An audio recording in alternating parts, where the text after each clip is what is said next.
Next donor, please, the marble hall hummed as a little black girl in a blue dress stepped up hugging a teddy bear. The man behind the charity counter clocked her, then turned his smile to the crowd. Well, this is cute, he said into the room, pitching his voice like a skit. I'll pay double if you have a balance. A few suits laughed. The woman beside him leaned over the velvet rope. Sweetheart, we don't take lemonade stand pledges at this desk. Kids' table is by the balloons. He pointed at the matte black card in the girl's hand. What is that, toy plastic from a gift shop? Heads tipped. Someone murmured, let her take a selfie and scoot along. The man kept performing. This counter is for verified donors, real cards, real limits. We can't swipe just anything that wanders in off the street. The line landed like velvet over concrete. The girl didn't blink. Run a penny, she said, voice steady. If it works, you listen. He rolled his eyes for the audience, thumb already stabbing the cancel key. That's not how this works, young lady. Let security help you find your grown-up. The guard started forward. The girl set her bear on the counter, lifted the card, and tapped. The reader chirped bright enough to turn heads, authorized, greenwashing the man's knuckles. He froze, still grinning as if the face could outvote the beep. The woman at his elbow tried to salvage the joke. Pre-auths don't mean anything, she said to the line. Happens with prepaid all the time. The girl angled the terminal so everyone could see the limit tier flash, numbers blurred by the glare, status unmistakable, then lifted her chin. You laughed before you checked, she said, calm as a verdict. Now ask whose account you just touched. The green light on the terminal didn't care about his grin, and that was the first crack.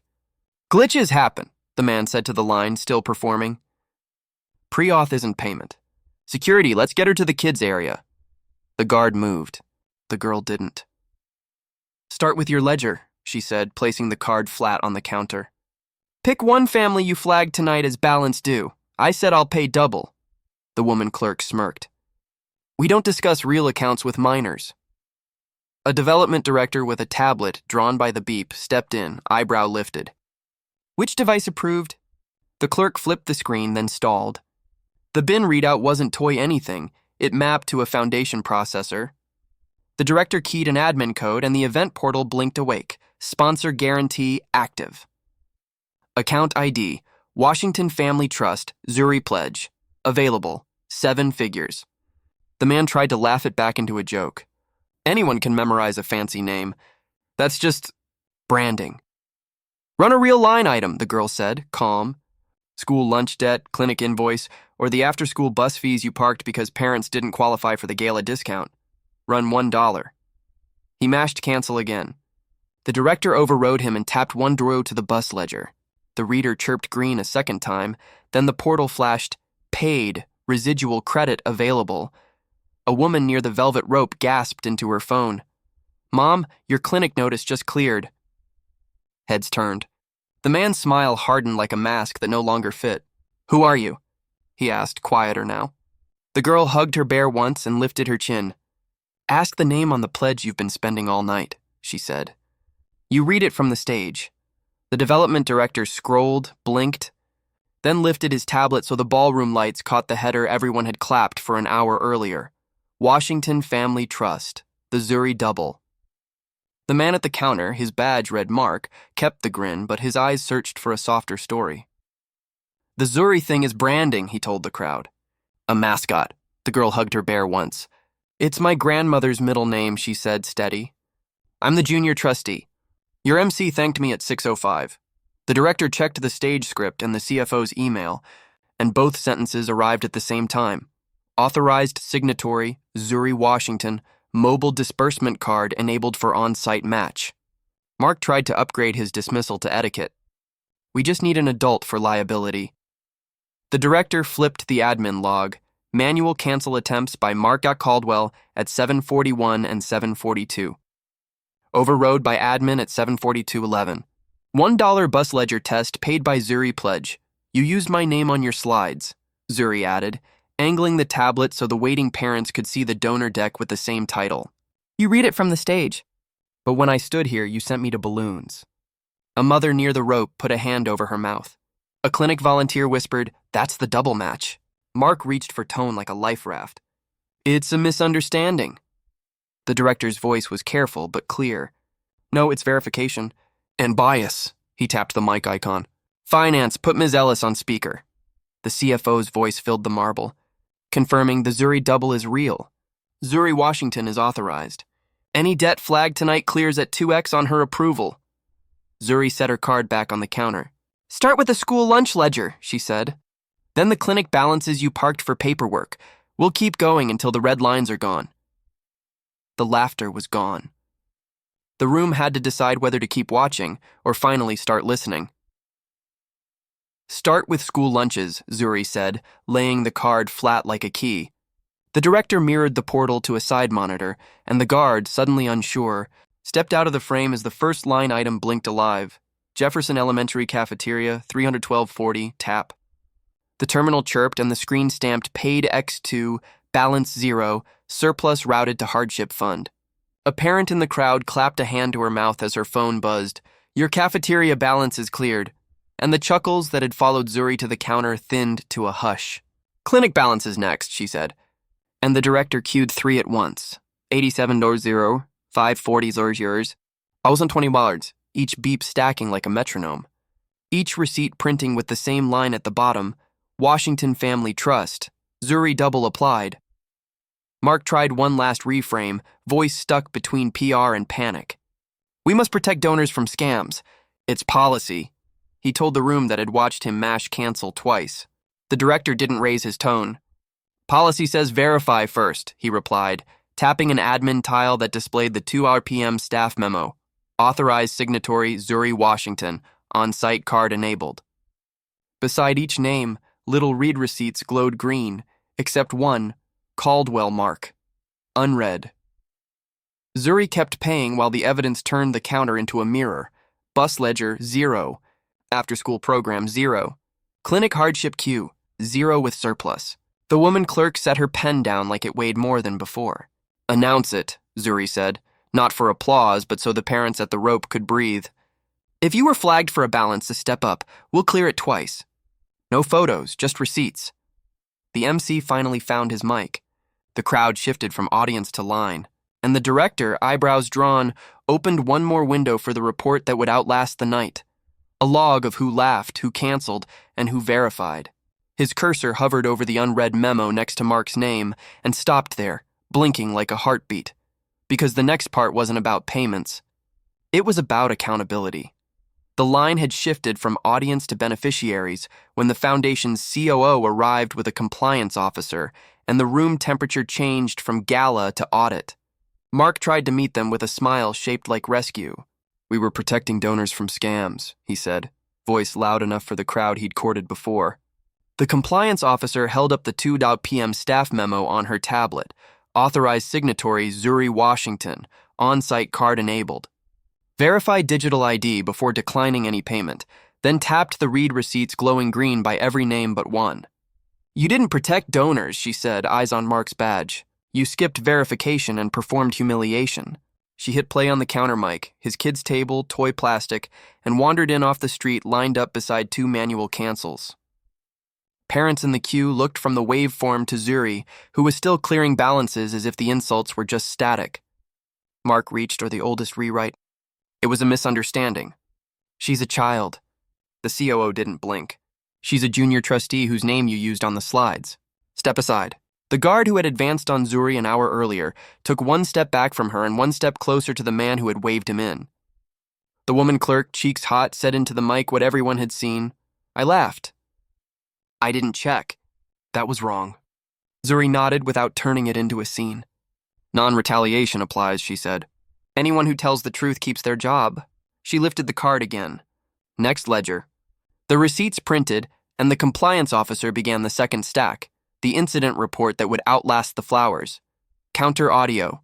Memo unread, cancel attempts, witness statements, and one line at the top naming what the room had tried to file under tone. A black child offering help was treated as a prop until the money beeped. PR edged forward with a camera for a rescue photo. Zuri declined without raising volume. No pictures of families at the debt table, she said. Announce the policy instead. Verify before you dismiss. Never kids table someone at a payment counter. And if a donor offers dignity, you start with thank you, not security. The COO turned to the crowd and read it verbatim, then asked Zuri, "Anything else?" She nodded once. "Yes, you used my name to collect. Now put it on the standard. Call it the Zuri rule. Check the ID, take the payment, hold the jokes." Mark's badge came off quietly. The line moved, and the Marble Hall finally sounded like what it had been pretending to be all night, a place where help comes without a door test.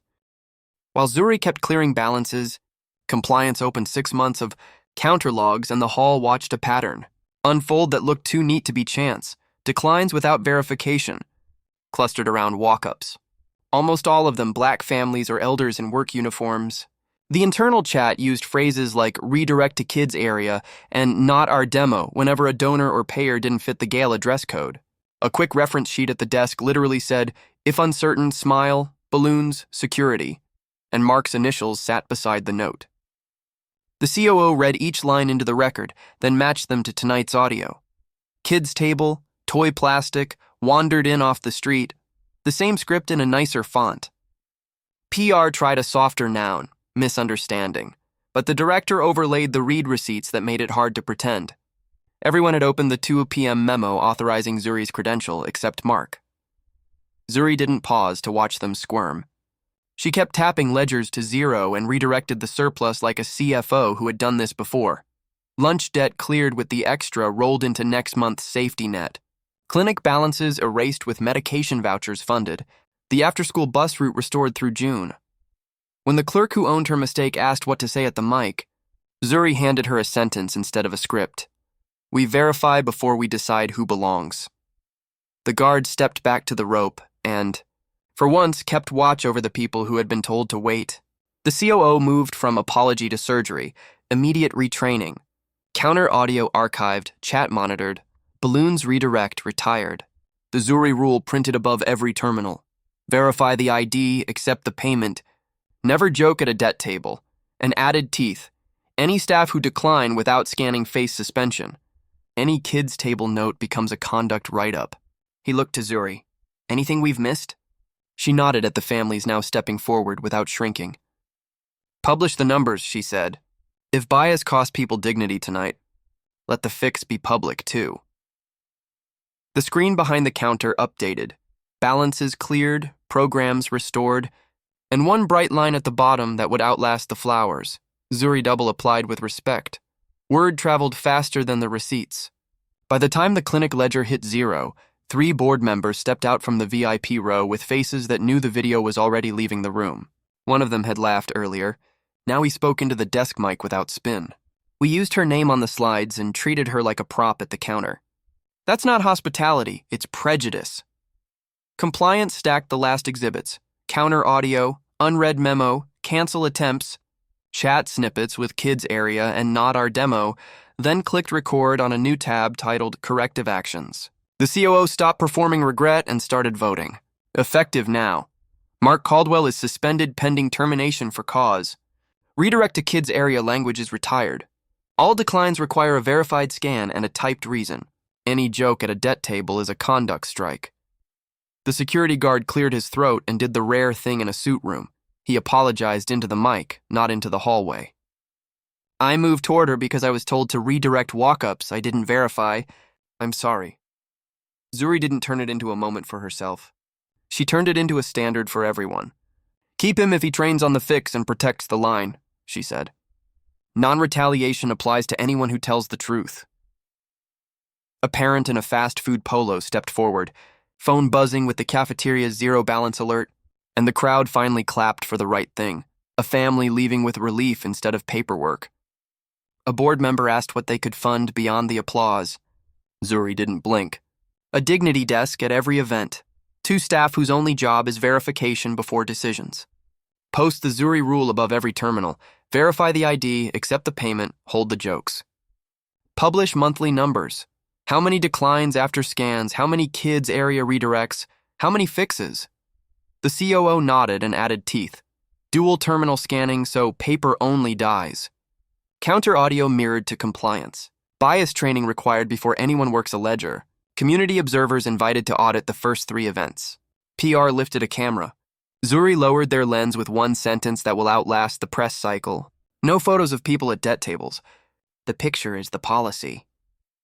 The board voted it through on the spot, and the marble room felt less like a gala and more like a place where dignity could finally be the default. The marble hall changed temperature the way a storm turns a summer afternoon. No louder at first, just heavier with meaning. Word ran backward through the line that the Zuri double wasn't a stage flourish. It was clearing ledgers in real time. Parents who had been standing in the people-watching zone slid forward, shoulders squared by the possibility that tonight might end one small, stubborn worry. Volunteers who had practiced their smiling pose all evening put down clipboards and picked up scanners because smiling suddenly felt too thin for the moment. The COO moved a portable monitor beside the counter so no one needed to crane. The screen showed a column of red balances rolling to zero and a green surplus meter rising, two numbers that told the room exactly what Zuri had asked for. Proof that dignity could be measured in more than applause. Every clearance printed two receipts, one for the family's records and one for the audit packet, each stamped with the line she'd insisted sit at the bottom. Verify before decision. Payment accepted without commentary. The first man to step up wore a landscaping company polo and a look people learn after too many forms. "I'm not on the list," he said to no one in particular, making himself small before anyone could do it for him. The woman clerk, who had already confessed over the mic, met him at eye level. "Name?" she asked. "We'll check. No guesses from us." The portal pulled up his daughter's bus fees. Zuri tapped twice. The terminal chirped. "You've got a surplus," the clerk said, voice steady now. "We can route it to a field trip fund or back to your card." He stared like the words needed a translation. "Field trips," he said finally, soft. "She's never gone on one." Zuri held his gaze, not as a savior, but as a neighbor. Then she goes on the next one without a packet to prove she belongs. A nurse in teal scrubs took the next step as if she expected to be turned around. "They said bring documentation for the clinic plan," she murmured, fishing in her bag for a folder thick with pay stubs. The director raised a palm, not to stop her, but to shield her from the old ritual. "No papers," he said. "Just your name." The portal blinked her account into view, a medication copay that had been aging toward collections. Zuri tapped. The screen stamped paid X2 and then something new, refill voucher issued. The nurse made a sound people make when a worry they've been bracing against goes slack all at once. She didn't cry. She sat on the bench behind her the way you sit when a wave passes, and for a second, you're only wet, not drowning. Someone else stepped forward, then another. Each story sounded exactly alike if you listened for the part where bias pretends to be policy. A janitor had been told the donor desk is for guests. A grandmother had been redirected to kids area when she asked where to pay the after-school invoice. A teenager had been asked, "Who is this for?" when she tried to clear a lunch balance on her mother's behalf. Zuri didn't react big to any of it. She answered each with the same sequence: verify, pay, surplus to dignity, and the sameness was the point. She wasn't writing a movie scene. She was writing a policy that would still work when nobody was filming. Compliance built the packet like an engineer laying track under a moving train. Counter audio on one timeline. Staff memo read receipts on another, a heat map of declined without scan, clustered along afternoons when working parents and elders arrived in scrubs or uniforms. It wasn't a mystery. It was a mirror. When the CFO joined by speaker, she didn't try to sand any of it down with optics. "We incentivize throughput and guest experience," she said, her voice smaller than a CFO's usually is. "Tonight we saw what experience looks like when we don't start with verification." She paused. "We're rewriting the metrics." "How?" asked a board member, not defensive for once, just practical. The CFO answered in nouns, not moods. Each terminal would record scans versus declines. Any decline after a successful scan would require a typed reason for an audit. Kids area would be removed from scripts. The quick reference card, smile, balloons, security, would be shredded. They would replace it with a one-page sheet that had fewer arrows and more verbs. Verify, accept, thank, announce privacy. Secret shoppers would be replaced by what Zuri had called the dignity desk. 2 trained staff whose only role at events was to solve friction before it turned into a story families had to carry home. They would publish numbers monthly, and not only the pretty ones, declines before scans. Jokes recorded at debt tables, retrainings ordered. Make it cost something when we fail. Zuri added, still tapping ledgers to 0. When you embarrass someone at a payment counter, the penalty shouldn't be a note in a file. It should move money to the people who were made to feel small. The COO nodded before PR could inhale. A dignity fund, he said. Funded by our fines. Paid out as fee waivers and vouchers. He looked up at the board. We've spent all night learning what we thought our brand was worth. This is what it costs when we betray it. Outside the camera's frame, another kind of conversation began. Volunteers pulling each other aside to confess the small instructions that had become habits. We were told to keep the line moving, one said. I started to see anyone who didn't look gala as friction. A second shook her head, ashamed at the sentence as soon as she spoke it. I thought I was protecting donors from awkward interactions, she said softly, but I set myself up as the door. The compliance officer didn't chastise. She handed them the new checklist and asked them to stand at the dignity desk for the last hour of the event. You can fix tonight by helping people who already queued. You can fix tomorrow by teaching this to the next volunteer. At the rope, a teenager in a basketball hoodie hovered, torn between the instinct to disappear and the need to advocate. Zuri saw him and did not wave him up like she was conferring favor. She just made space. Name? She asked. He gave it like a challenge, bracing. The portal found his family's code. The bus ledger cleared. The after-school activity fee popped up and vanished. We had to take him off the robotics list, a volunteer whispered, guilty as if she had stolen a thing and hadn't realized it was a life. Then put him back, Zuri replied, steady. Send a note that says, we are excited to see you there, not you've been reinstated. Words matter. They did it that way over and over until the list of red lines grew short. Every few minutes, someone would ask Zuri who she was in a tone that had shifted from skepticism to interest to wonder, and every time she would give them the smallest version of the truth. A junior trustee, she'd say. My grandmother is the reason my name is on your program. People asked for the story and she saved it, a decision for later. Not because she wanted to hold court, but because she understood a different kind of story mattered more here. The one where their dignity wasn't a subplot to her generosity. A donor couple approached with embarrassment written all over them. We laughed, the man said without preamble. We thought it was a bit. Zuri nodded once. You can still help, she said. Listen to the policy the COO is about to read and fund the parts that keep it from becoming a hashtag. Pay for scanners, for training, for the salary of the dignity desk. Fund the auditing, not the after party. They glanced at each other and said yes, like people who were grateful to have been told a useful thing to do. The PR manager hovered again, unable to help himself. One statement, he begged. People need a quote. Zuri didn't look up from the terminal when she gave it, and that was the point.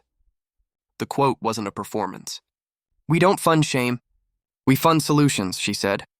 If you need more than that, publish the numbers. The compliance officer returned with another graph and an apology that sounded like respect, not contrition theater. Our walk-up redirect rate correlates almost 1-to-1 with black families or elders who came in work clothes, she said to the room, using the plainest language in reach.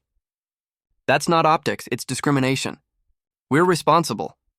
A board member who ran a tech firm offered to rework the portal logic to make verification the default action, no more decline as the first tap. If you have to physically switch to bypass verification, he said, you'll be forced to notice what you're doing. The CFO agreed and set a deadline the way people do when they finally understand timelines are a woman Zuri's grandmother's age approached the counter last, moving with the careful dignity of someone who has carried herself through rooms designed to make her smaller. Baby, she said, voice a quilt of decades, my grandson's lunch debt. I tried to pay it last month and they said I needed the right paper. Zuri's hands softened around the card without losing their certainty. You need your name, she said, and the portal did the rest. The receipt printed. The woman did not cry either. She patted Zuri's hand the way elders bless the parts of you that will have to keep doing hard things and said, your grandmother taught you right. She had. The trust's name wasn't random and it wasn't branding. It was a recipe. Zuri remembered the stories. Her grandmother at the neighborhood store, quietly telling the owner to put a line through 7 accounts and to tell the families someone's got you, instead of your debt is forgiven, because the first sentence dignifies and the second can patronize. The double wasn't about money looking bigger. It was about closing the gap where embarrassment likes to nest. Pay the balance, and then pay the next worry too. When the line finally thinned, the COO read the new standard into the microphone not as drama, but as an install guide. The Zuri rule is now posted at every terminal, he said, and the screen behind him displayed it in huge, unambiguous letters. Verify before decision. Accept payments without commentary. No redirection to kids' area, no jokes at debt tables. Any decline after a scan requires a written reason. Counter audio mirrored to compliance. Dignity desk staffed at every event. Monthly publication of declines before scan and corrections. Fines for violations go to the Dignity Fund. He added the thing Zuri had insisted on even though PR flinched at it. No photography of families paying or receiving help. The last receipts printed. The surplus meter settled at a number that would carry the bus through summer and the clinic through its next medication order.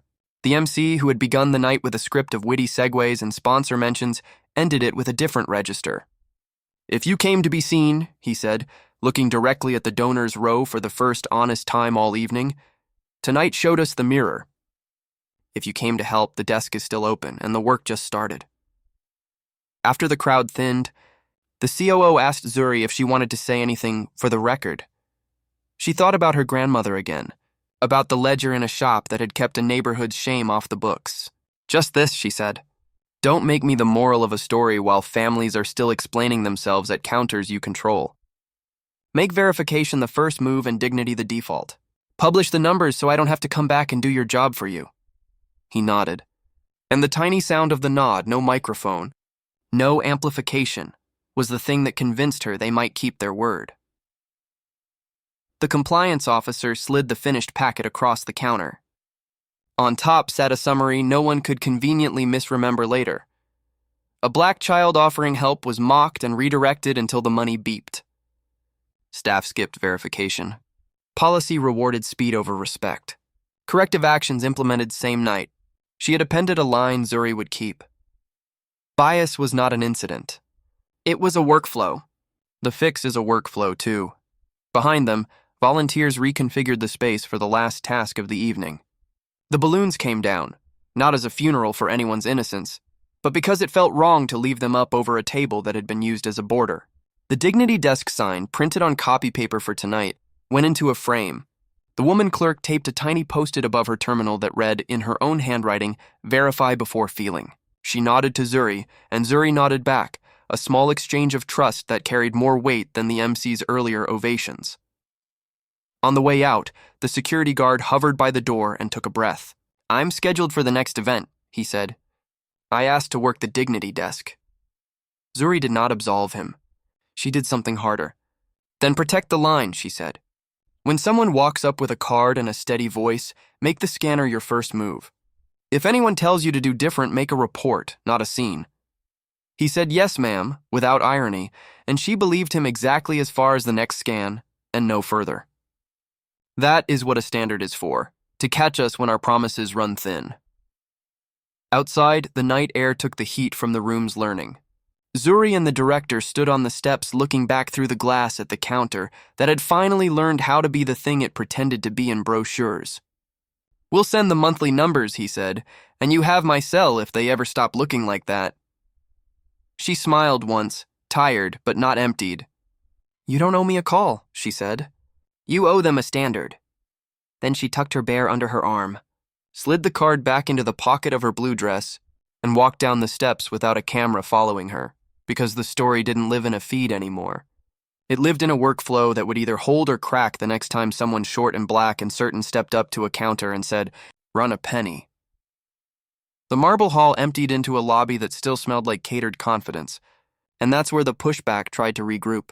Two matching blazers from marketing huddled by the donor wall, whispering the same sentence that keeps rooms expensive and small.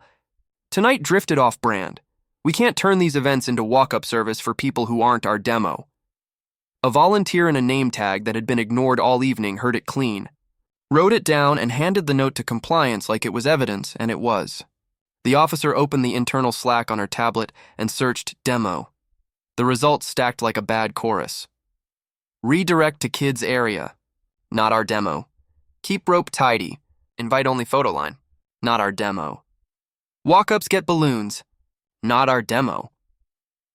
She screenshotted the phrases, then pulled the directory of the training deck Mark used to brief front of house.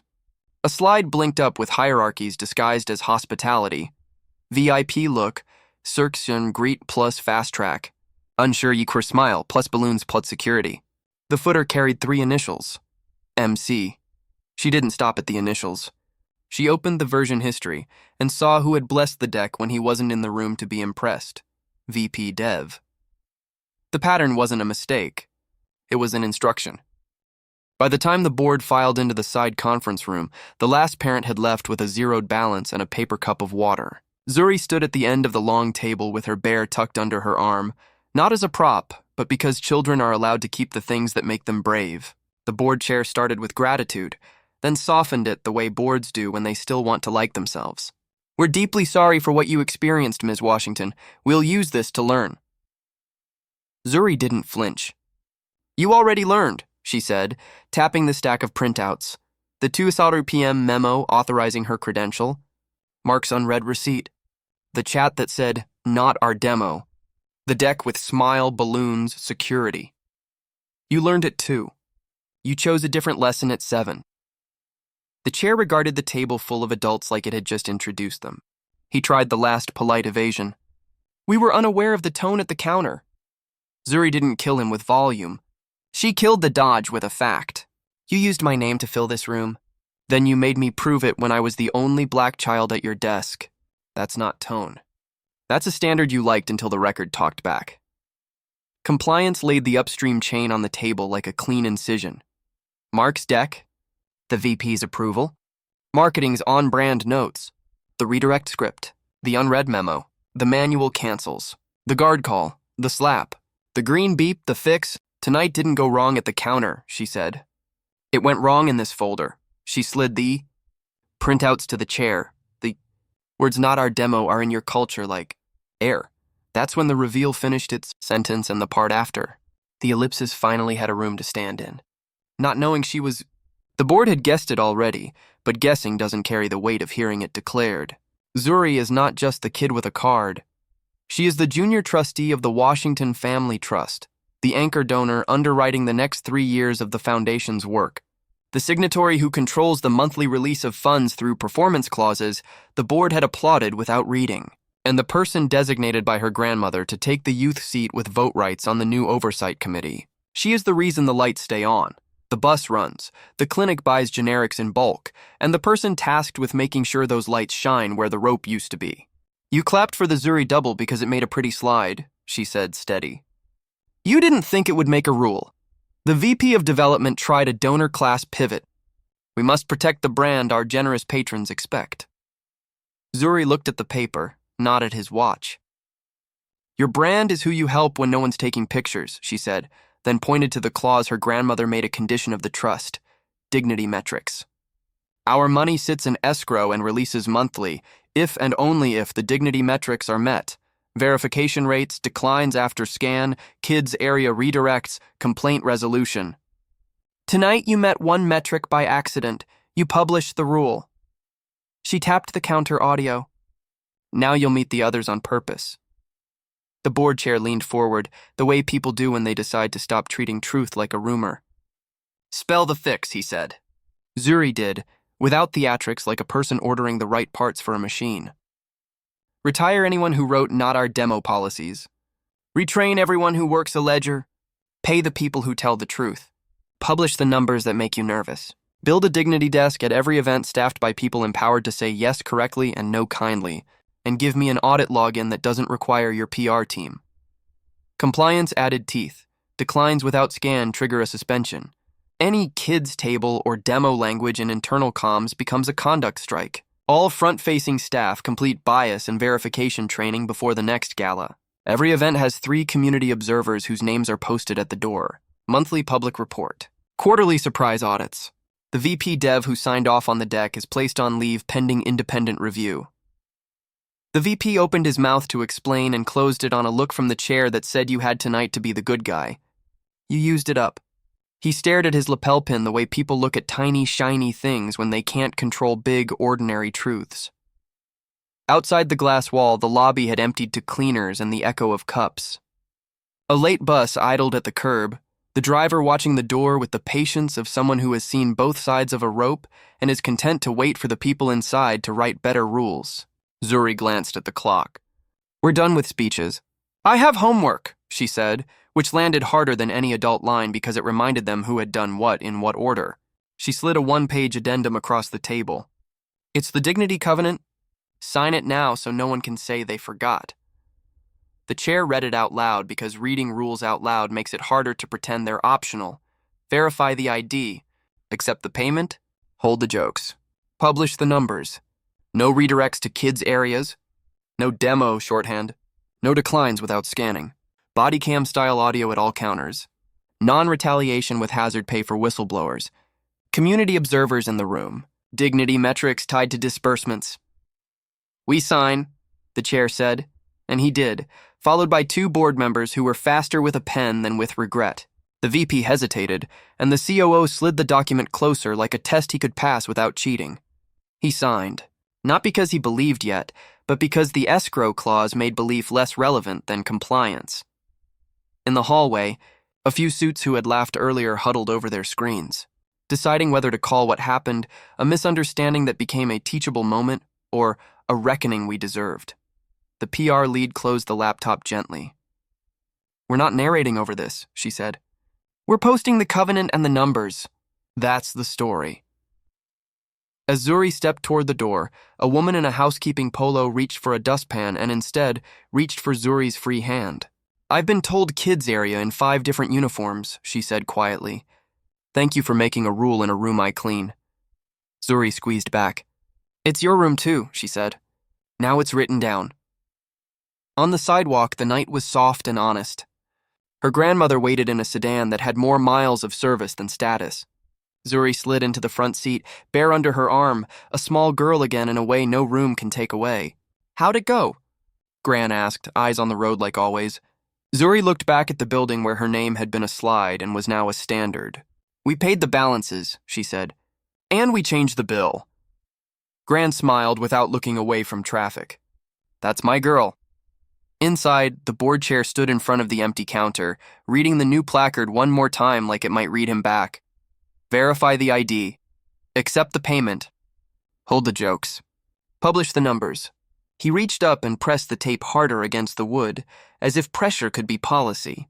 Maybe it could if he kept his hand there long enough, not knowing she was the junior trustee whose family keeps the lights on, the signatory who controls how they turn on, and the youngest board member with a vote on whether those lights shine past the rope. They knew it now, which is the smaller thing. The bigger thing was this. The next child who stepped to that counter wouldn't need to be anybody to be believed. The scanner would come up, the beep would sound, and the joke would stay in the throat where it belonged. That's how you know a room learned, when it stops asking a black kid to prove herself and starts proving itself instead. Act 10. Aftermath. Posted by morning, the Foundation homepage led with numbers. Not spin, cafeteria balances $42,318 cleared. Clinic invoices, $67,140 cleared. After-school transport, restored through June. Kids area script, retired. Staff terminations, 1. Suspensions, 2. Retraining, all. The Dignity Covenant sat above the fold like a warning label for anyone who liked the rope more than the rule. Mark's resignation hit LinkedIn with a caption about brand alignment. The comments filled with the counter audio anyway. One legacy donor grumbled that the gala had lost its vibe. Zuri's reply turned the comment into policy. If your vibe needs people humiliated at the desk, keep your check. 3 new community partners covered the shortfall before lunch. The VP who approved smile balloons on security went on leave pending review. The guard who apologized now trained greeters on the Zuri rule. Before the flowers wilted, the first dignity desk opened in the lobby, 2 chairs and a sign that said, "Verify first, decide second." Zuri walked her grandmother through the hall once more, past the counter that remembered every voice it had carried the night before. "It'll slide if we stop looking," she said. Gran nodded at the placard and the public numbers. "Then don't stop." The door closed behind them, and for the first time that room's marble felt like a floor instead of a stage. If a charity can't verify before it jokes, It shouldn't handle people or money. Agree or disagree? Drop your vote in the comments. Agree or disagree? Then like, subscribe, and share this to one school, clinic, or nonprofit that needs the Zuri rule. Verify the ID. Accept the payment. Hold the jokes. Publish the numbers.